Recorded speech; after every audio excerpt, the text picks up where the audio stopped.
Olá, sejam muito bem-vindos ao nosso primeiro videocast da Comissão de Compliance da OAB Jabaquara. Primeiramente, eu quero agradecer a ASAS.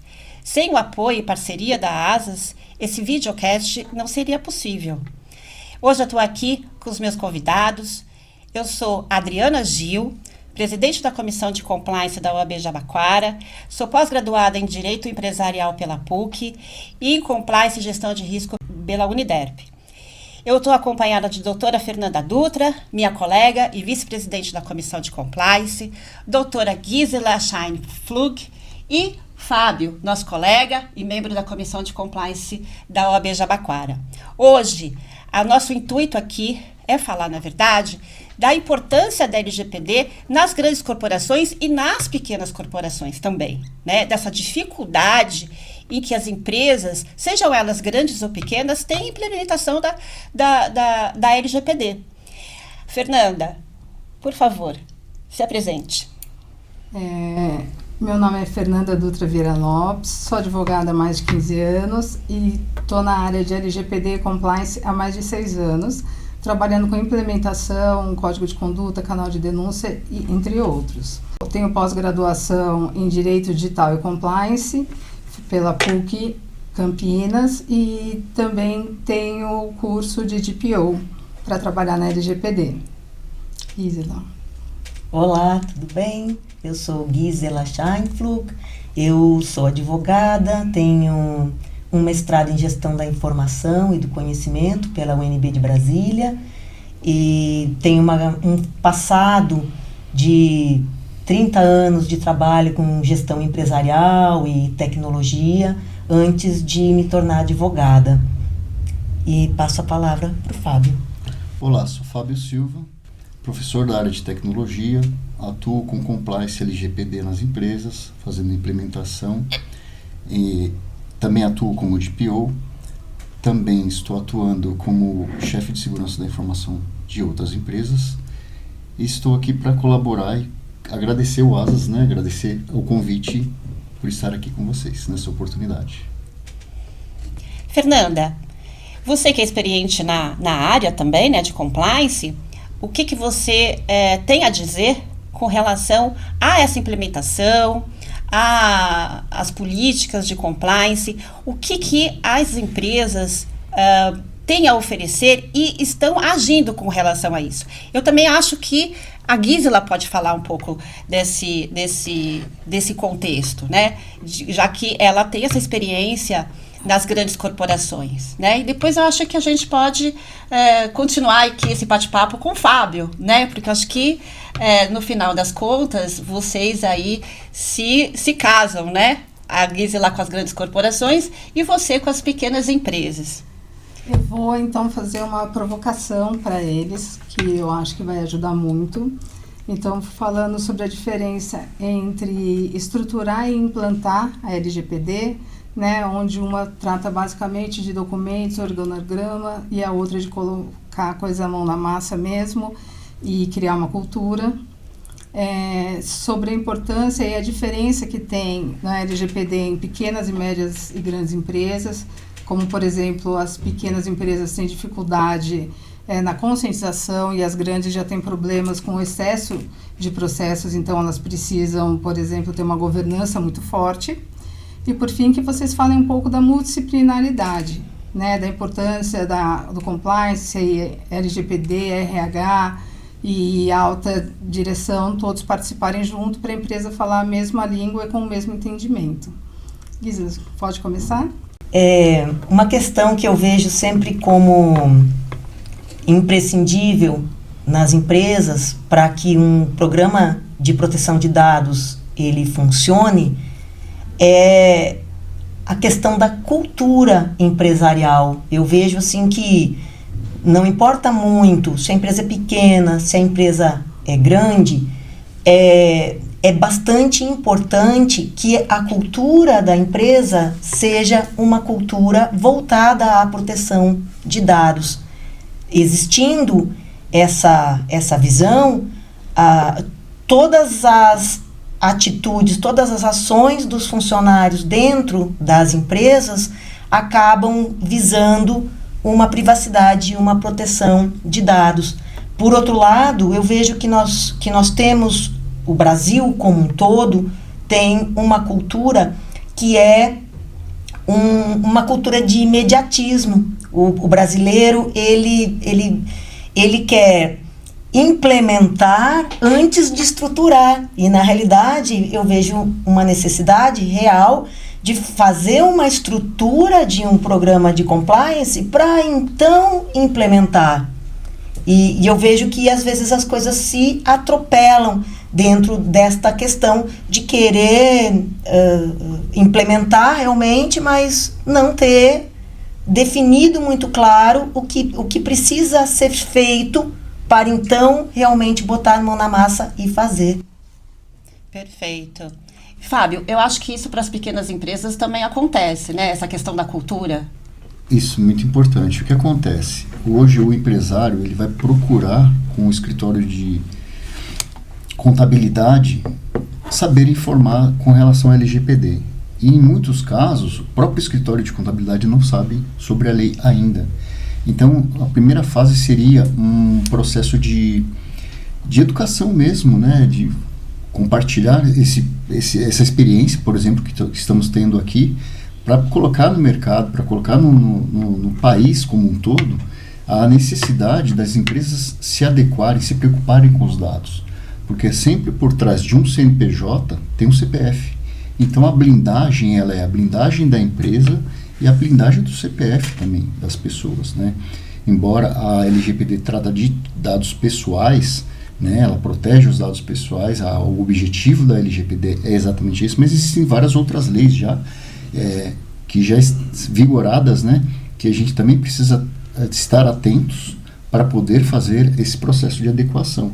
E na pequena empresa, a questão é um tópico, né, é sentar com o empresário, negociar com o empresário, conversar com o empresário, colocar ele consciente para que ele tome essa atitude dentro da pequena empresa. Ele pensa, poxa, mas minha empresa não faz, minha empresa não trabalha com dados pessoais. Poxa, mas você não tem funcionário, você não tem terceiro, você não tem quem presta serviço para você. Então, essa é uma situação. E o que acontece muito, eu acho que eu tenho visto por aí, é que as empresas não acreditam que a LGPD vai acontecer e vai pegar, né? Que elas não acreditam na questão da Autoridade Nacional de Proteção de Dados, né? Com relação às pequenas empresas, por exemplo, que você falou, os contadores sequer sabem o que é LGPD, né? Então, assim, quando a gente fala nesse âmbito empresarial, a gente percebe isso, né, Gisela, que eles não acreditam que isso, eu não vou ser punido, ou então eles acreditam que, por que eu vou fazer, por que eu vou, na verdade, gastar dinheiro com isso? Eles não entendem que isso é um investimento, na verdade, não é? Mas é uma cultura que vai mudando pouco a pouco, a gente vai olhando. A Lei de Proteção de Dados já tem 7 anos de existência. Semana passada tivemos aí a comemoração dos 7 anos de vigência da lei, né? Então, eu vejo que, pelo menos as grandes corporações, muitas atendem empresas maiores, às vezes até multinacionais, e existe uma exigência do mercado. Uhum. Então, e as empresas menores, quando atendem uma empresa maior, e essa empresa maior precisa se adequar porque o mercado dela exige, ela acaba tendo que se adequar também.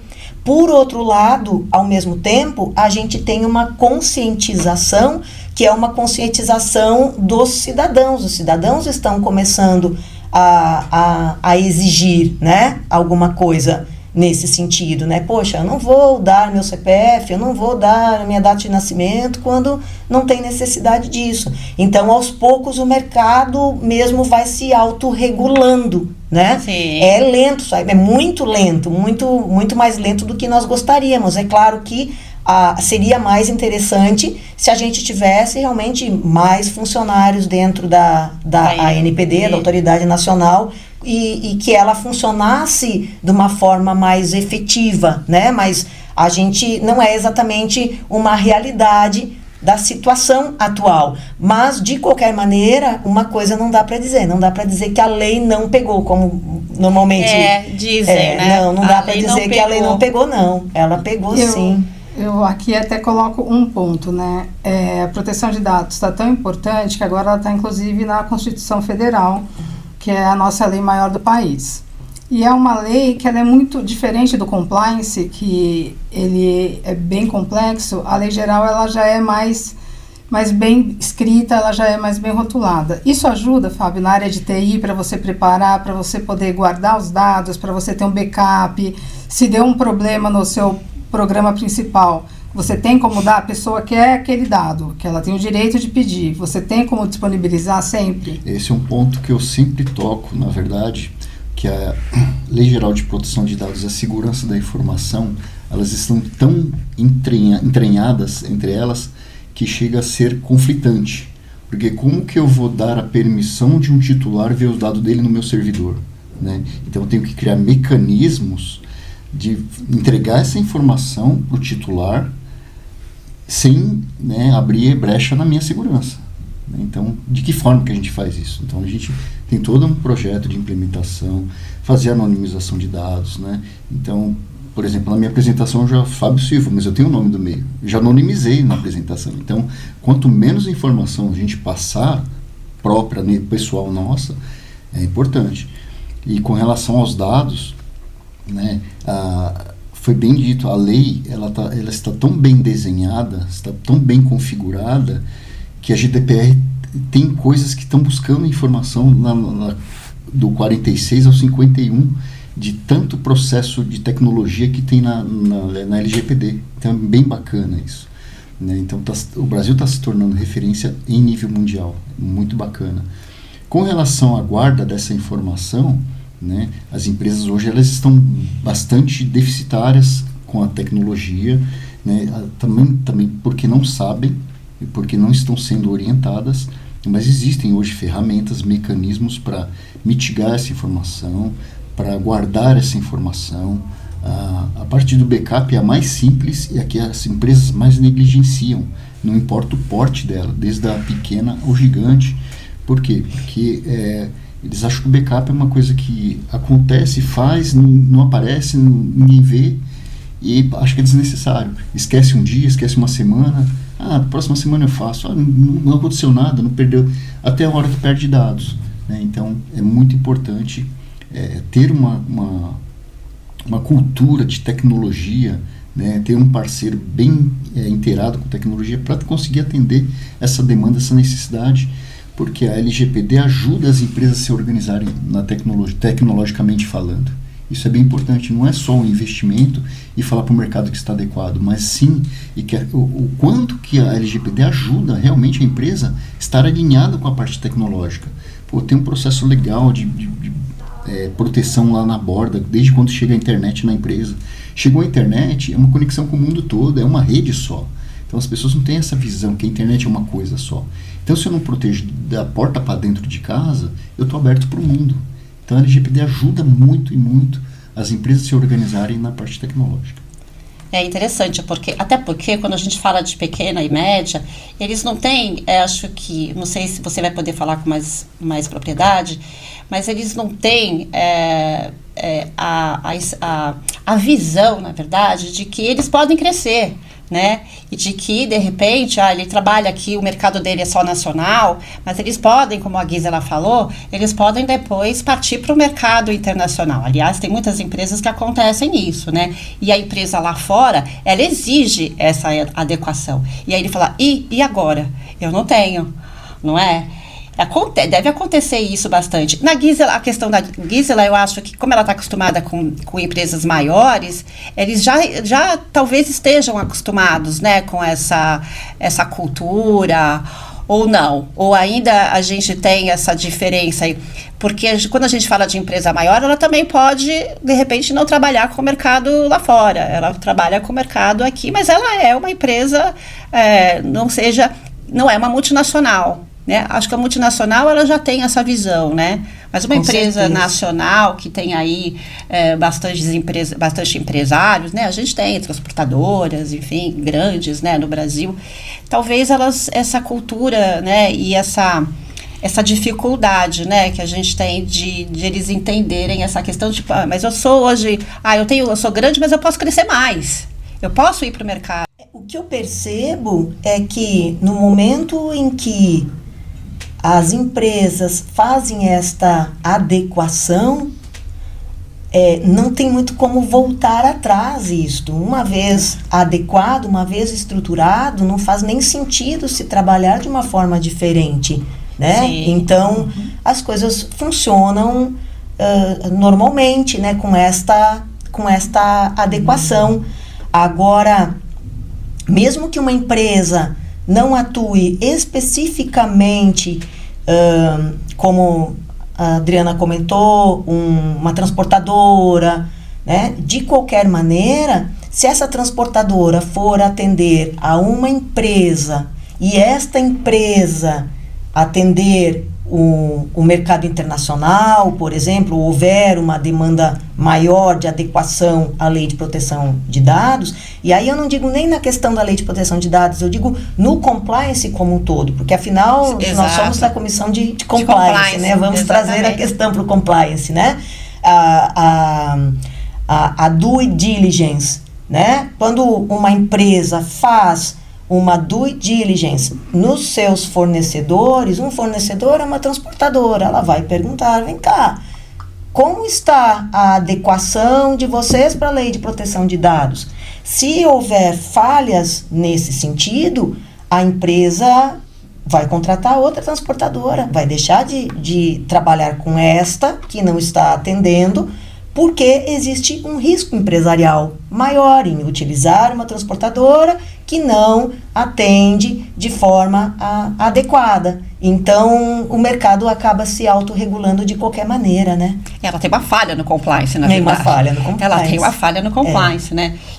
E assim, Fábio, você sente isso, assim, que as empresas também não têm políticas de compliance? Porque a gente está falando de LGPD, mas como a Gisela falou, é importante também que a gente fale de compliance nas pequenas, né, e médias empresas. Exatamente. A questão de compliance nas pequenas e ainda na boa parte das médias, ela é uma coisa ainda obscura, né? As pessoas não implementam compliance só quando tem o ramo alimentício, que tem as exigências.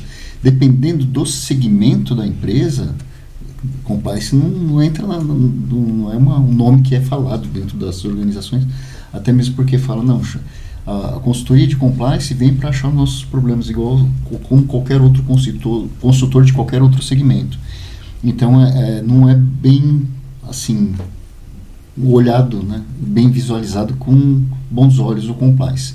Mas é questão cultural, realmente. A gente precisa, né, colocar e ver que é uma coisa boa, que ajuda as empresas. Porque organizar processos, uma empresa que tem processo é uma empresa que tem futuro, né? É diferente que coloca um funcionário, ele aprende com o outro que aprendeu e cada um ensina de uma forma. Quando chega no terceiro, quarto funcionário, o processo é totalmente diferente e às vezes até burlando o sistema. Até mitiga, né? Sim, os problemas da exatamente. empresa, já Exato. prepara a empresa para, se ocorrer algum problema, já sabe quem vai resolver, com quem vai falar, que tipo de publicidade, o quanto vai queimar o nome.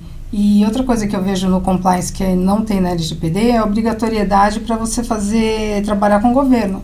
Se você quiser participar, né, de alguma licitação, é obrigatório o compliance. A LGPD ele é um complemento, mas ainda não tem essa obrigatoriedade, né? Então você vê como se complementam e como elas são importantes. Eu tenho um caso de um cliente, por exemplo, que ele se destaca, ele ganhou uma licitação porque ele estava quase 100% em compliance com o produto que ele desenvolve, que ele trabalha, né?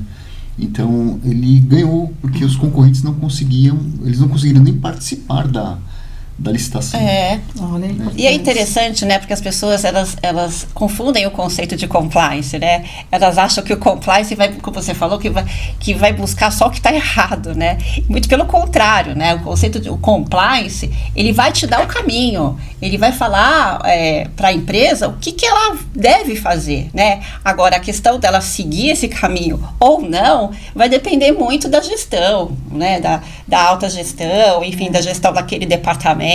Quer dizer, a gente não vai apresentar defeito, né? O compliance não apresenta defeito. Quando fala de implementação de LGPD, já não vai apresentar o defeito para a empresa. A gente vai mostrar o caminho das pedras, né? Que ele deve seguir para poder apresentar o compliance, né, Fernanda? A gente tem ouvido muito falar disso, né, quando a gente vai em congresso, né, a gente escuta muito falar disso, né, que as empresas, aqueles profissionais de compliance, tipo assim, mas as empresas não entendem o que é compliance, né? Não, e quando elas entendem, é como se fosse uma mágica, é muito engraçado isso, É muito engraçado. Né? Porque quando ela percebe que o compliance está lá para trazer força, para ajustar, para fazer as pessoas falarem a mesma língua, entenderem até os objetivos maiores da empresa, né? Para as coisas poderem seguir da forma correta. Então, o compliance para de ser aquela coisa que você tem medo, não, ele veio aqui para me corrigir, não, ele veio aqui para me facilitar. Ele se alinha à cultura da empresa, né? Ele protege até contra o assédio, ele protege contra o ambiente tóxico da empresa, porque ele está lá para ajudar a empresa a crescer como um todo, principalmente os funcionários, não somente a alta direção. E quando isso é percebido, aí é uma maravilha o compliance. Isso a gente discute muito, né, na comissão, né, quando a gente participa das nossas reuniões, né, a gente discute muito essas questões todas, a questão trabalhista, as questões empresariais, acho que a gente vai discutir na próxima reunião, inclusive, anticorrupção, né, que é muito importante.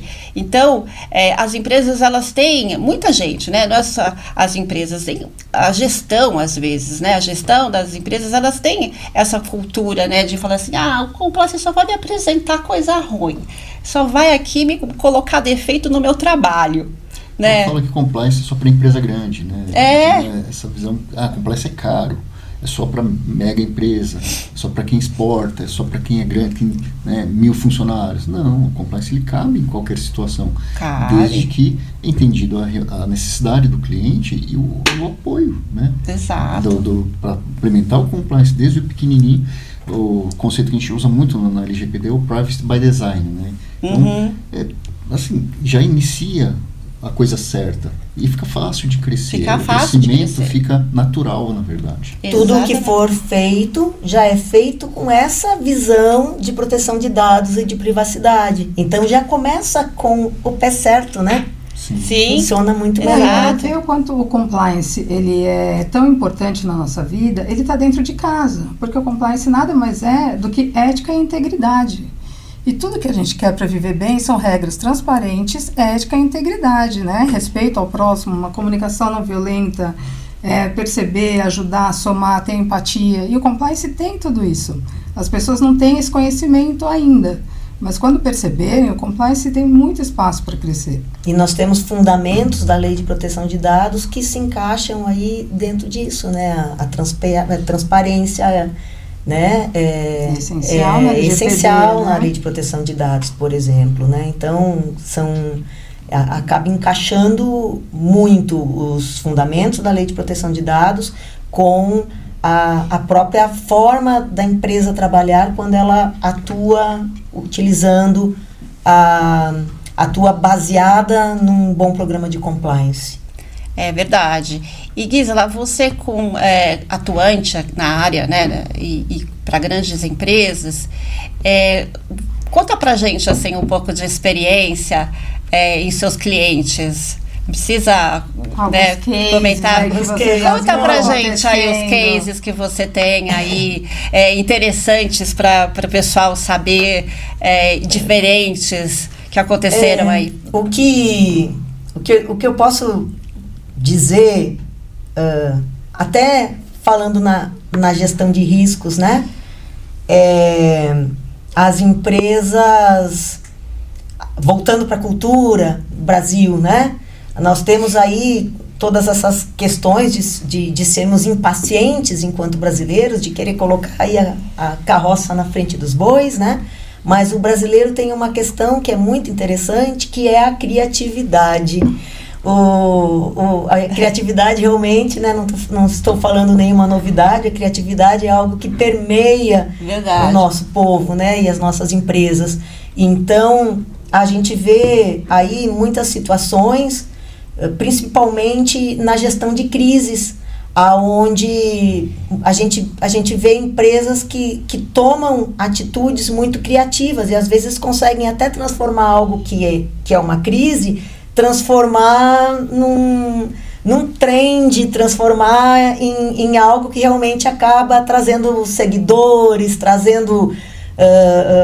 fazem propagandas, às vezes até positivas a partir de uma crise. Mas, às vezes, a gente enxerga isso até como algo que evoluiu de uma forma não muito sistemática, mas é interessante a gente observar que quando isso acontece, em geral, é porque a empresa tem um bom comitê de crise por trás. E esse comitê, ele acaba sendo multidisciplinar e ele atua trazendo o melhor da criatividade de cada um para resolver. Então, o que seria algo, a criatividade surgiu, não surgiu, pode ter certeza que existe uma gestão de crises por trás disso.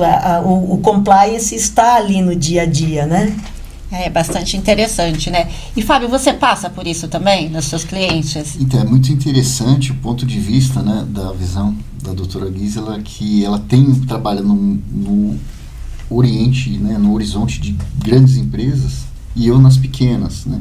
Então, o mundo dela é um pouco diferente do meu, porque o nosso mundo, ele a gestão de crise é uma pessoa que está lá na gerência, no máximo do dono da empresa, que tenta implementar, colocar a questão da gestão de crise.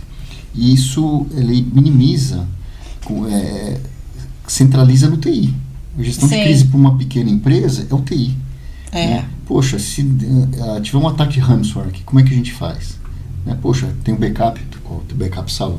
Mas não é só restaurar o backup, porque já existiu a invasão. Então, de que forma que vai ser tratado isso? Quem que é o time que vai trabalhar em cima dessa situação para ter a recuperação de desastre? Então, existe um projeto só de recuperação de desastre, né? O Disaster Recovery que eles falam, mas como é que a gente vai recuperar? Em quanto tempo que é recuperado esse desastre? Dá um exemplo para nós, assim, Fábio, de alguma situação que você já viu acontecer, já tenha participado. Do Maranhão, por exemplo. Tá. Esse cara ali,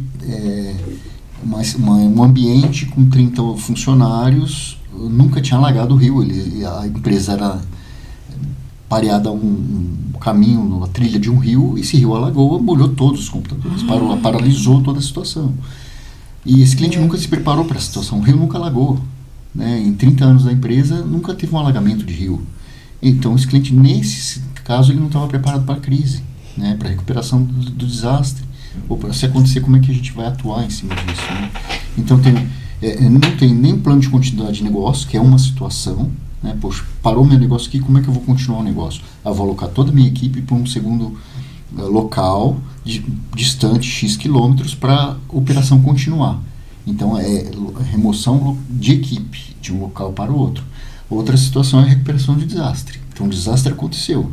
Então, eu vou fazer meu plano de continuidade de negócio, a operação não vai parar, e como é que eu vou recuperar esse desastre aqui? Porque o desastre está ali. Né? Então, são dois projetos distintos, e de acordo com o faturamento da empresa, a gente implementa um ou outro, ou os dois ao mesmo tempo. E pensando nisso, o ideal é então que o backup nunca esteja no mesmo lugar que estão os dados da empresa. De fato, exatamente. E o backup está... A gente teve o exemplo do World Trade Center, né, que o backup era no subsolo. Então, empresas grandes, né, perderam seu negócio, financeiras, né, seguradoras ali arrebentaram porque o backup estava realmente no mesmo. Quem iria imaginar que um avião iria derrubar uma torre? Né? Não estava no planejamento. Hoje a gente já pensa nos extremos. Não se pensava nos extremos até o acontecimento do World Trade Center.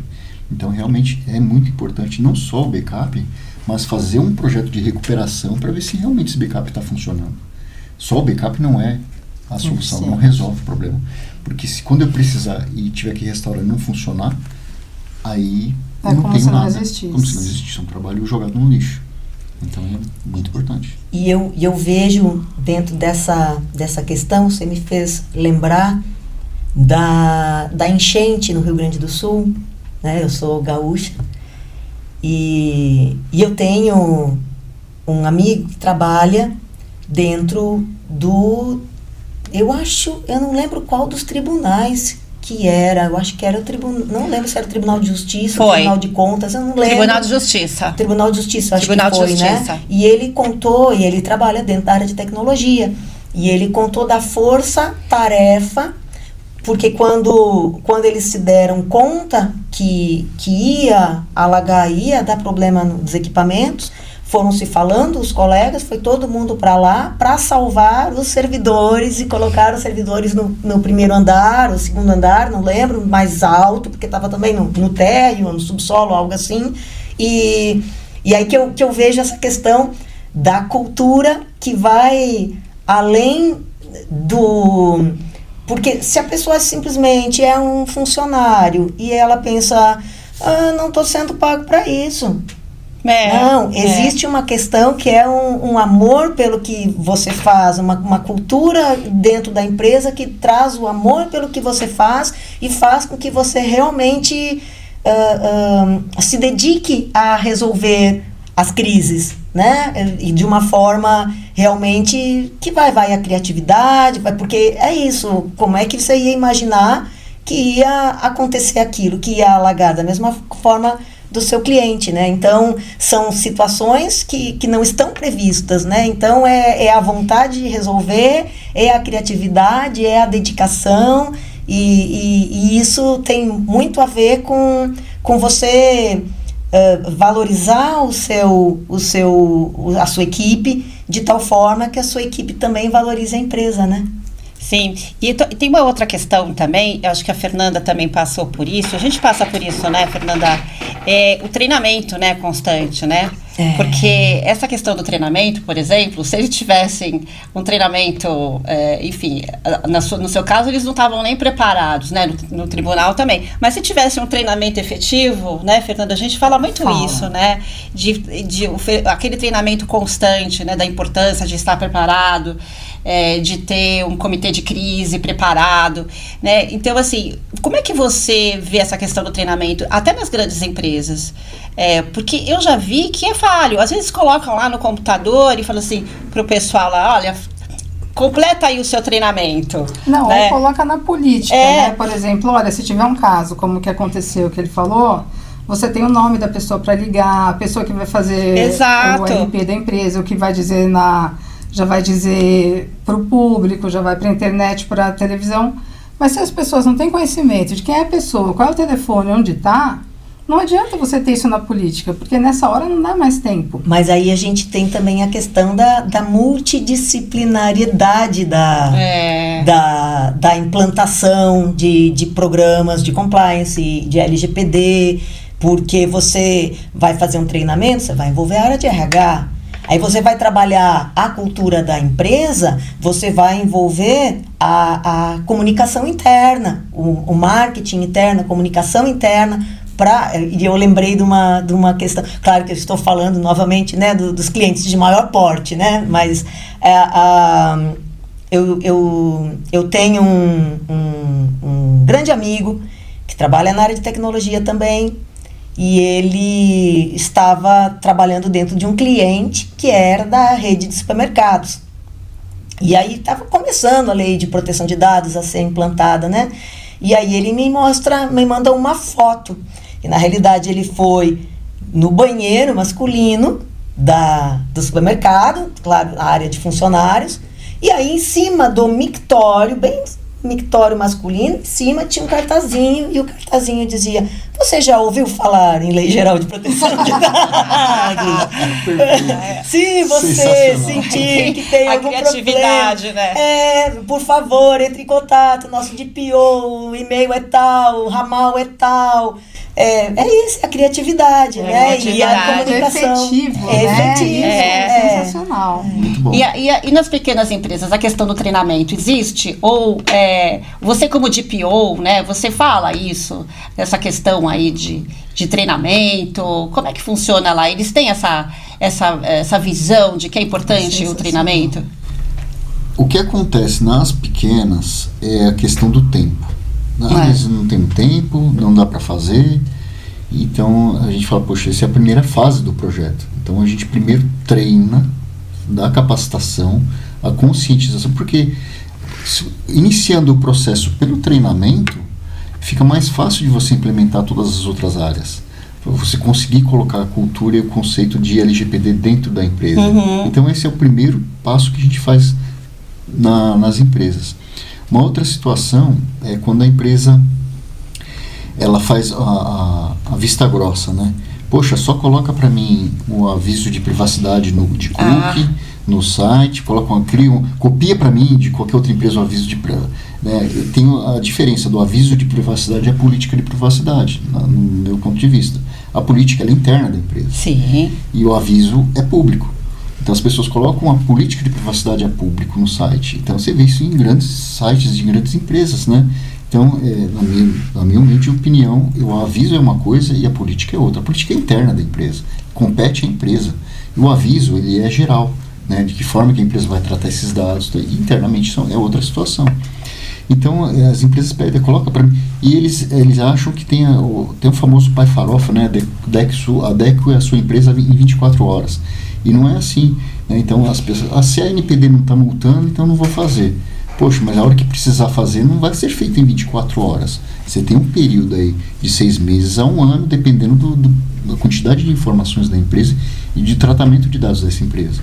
Então não é uma coisa simples. Então os empresários têm que tomar muito cuidado para não deixar para a última hora e querer adequar de qualquer jeito, né? Então, estão contratando grandes consultorias e fazendo bastante meleca no mercado, porque estão fazendo a adequação errada, às pressas e de qualquer jeito. Então tem que tomar muito cuidado com isso. Porque como o tema ficou tão amplo, né?